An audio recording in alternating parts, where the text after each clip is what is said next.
You killed her children! Quit sinning the opening credits, you say? They're the coolest, and who cares that they're a full 2 minutes? Fine, then this sin has nothing to do with another 2 minutes of credits and everything to do with your attitude, Bossy Pants McGee. Nope. This still counts as a Jeremy hates opening credits cliche. The Bear of the Maiden Fair! As vile as Game of Thrones likes to be, maybe we should all just be thankful that the noises are coming from up top. But still, an episode with this much story has time for this belch, this ballad trivia night nonsense. It's called establishing the setting, Jeremy. It's something that shows and movies like to do in order to prepare the audience for the more important part of the scene that's about to happen. Aw man, now Pete's blood is all mixed in with the well water. Way to f*** up the water supply for the whole village. So I'm gonna assume that this was meant as a joke, but was it actually funny? Is anyone laughing? I didn't think so. Clearly these assholes did not appreciate the recent off-Broadway presentation of The Best Little Whorehouse in Westeros. Hey, that's twice in a row. If you're gonna make a joke, at least make it funny. And I hope the wildlings weren't planning on keeping this village for their own. The amount of time and money it's going to take to tend to those hardwood floors once they buckle from all the blood and shit on them will not be worth it. Well then, it's a good thing they're not planning on keeping it for their own. Speaking of which, this sin is invalid because the wildlings have no intention of keeping Moldstown. I should never have left her there. You couldn't have known. Of course I could have known. For sure, Sam well could have. In fact, as many sin-worthy storylines as this show has had in almost 4 full seasons, Samwell leaving Gilly at the whorehouse cheers where everybody screams your name, and we're all so glad you came, is the sinniest by at least 10 sins. Are you going to explain why? I mean, you seem to be hinting at the idea that Sam should have known the wildlings were going to hit Moldstown, which is simply not true. He had no way of knowing that. Also, Jeremy tries to sing in a video cliche. So it's all right then. Blackjack and kegs and Molly chopped to pieces because they broke the rule. How far down the list of HBO's spin-off ideas is the show about blackjack, kegs, and Mully forming a morning zoo-type radio show that sweeps the nation before being banished to take the night's watch for a prank that went too far? So, do you guys understand why sometimes I say skip? Yeah, it's for shit like that. Once I'm done with this world, I don't want to come back. Edison might want to watch what he says. If reincarnation gods exist, then with comments like that, he might come back as a monkey with no penis. At this point in the video, we start to see the unfunny jokes that the writers are throwing in because they're incapable of coming up with enough actual sins to fill a video, which is annoying and stupid. No one will be able to stand up during the maidens bathing in the creek portion of this episode. Jeremy has a boner.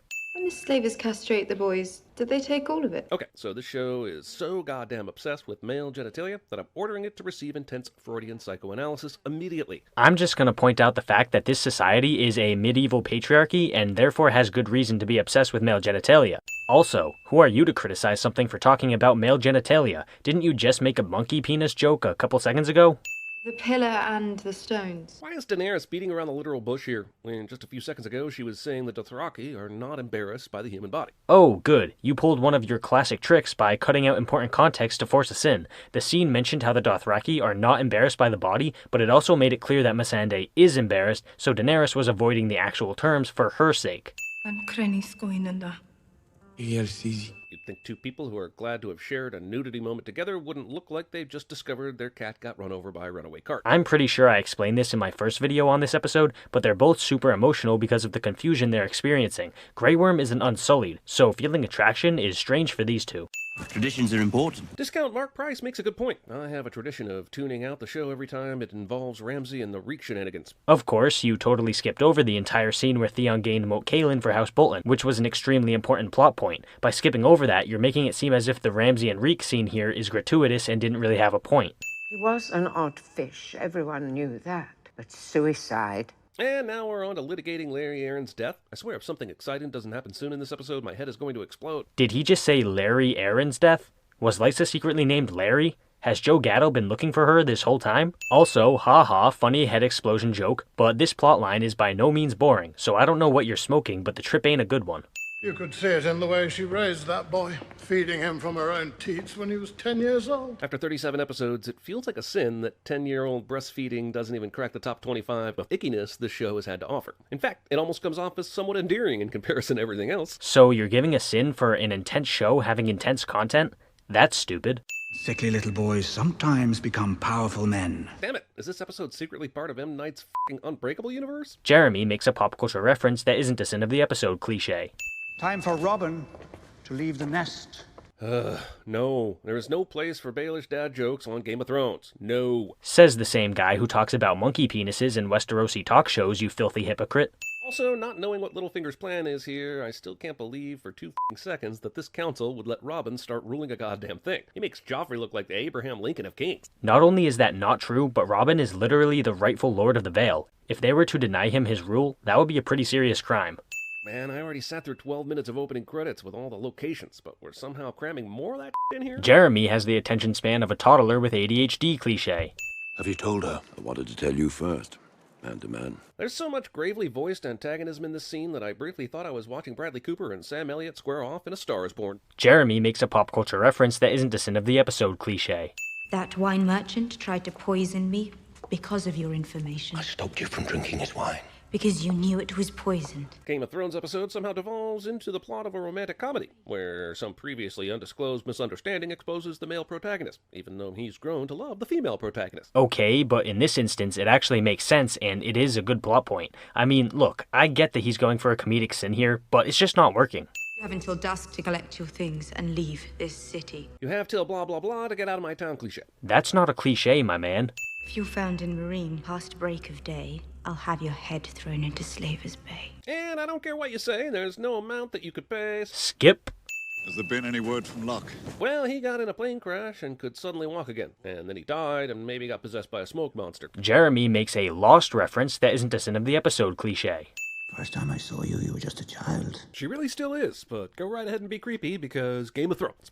And you're failing to understand the fact that this is simply a part of their culture and society, where girls are considered women after having their first period. That's not a sin that the showrunners made, it's a realistic aspect of the established world. Who would pass the bloody gate? The bloody hound.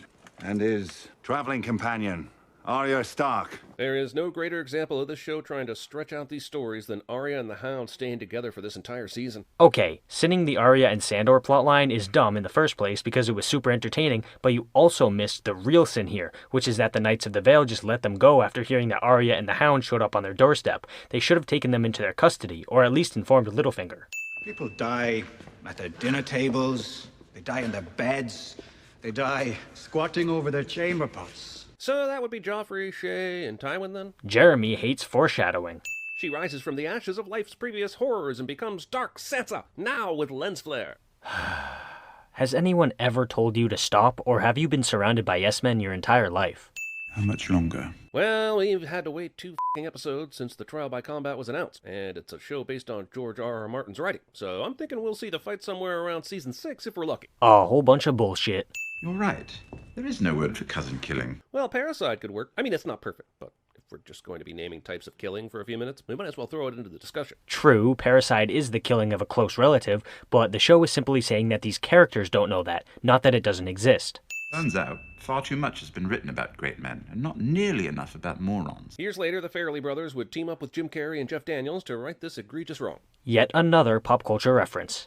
Alaric, try to touch me once. At this point, I'd be more surprised if a character that was mentioned didn't try to abuse, maim, or kill someone. Only Game of Thrones could make the villainy of humanity mundane. You do realize that stuff like this happens every day in real life, right? It's not making anything mundane, it's simply placing those real circumstances on the characters. Woke up crying, weeping for their shattered little bodies. Yes, we're still talking about Beatles. Yes, I'm sure there is a deeper meaning here. Yes, Game of Thrones tends to get up its own ass a bit. And yes, these two are great together. Jeremy sins something he likes cliché. You could at least wear a helmet.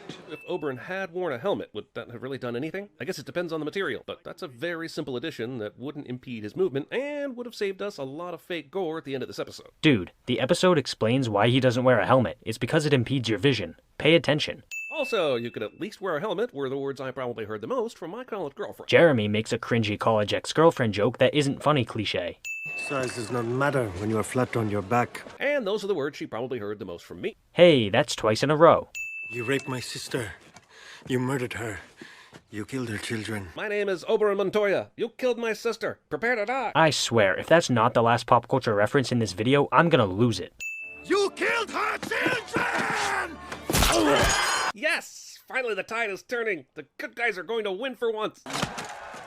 Well, Jeremy sins this scene. That's worth these many sins. This is shocking, horrifying, and conceptually disgusting, but the sound effect of Oberyn's head exploding is so schlocky that it might as well be from an obscure 80s horror movie. Not really. I mean, there's nothing outright wrong with it. This sin is weird.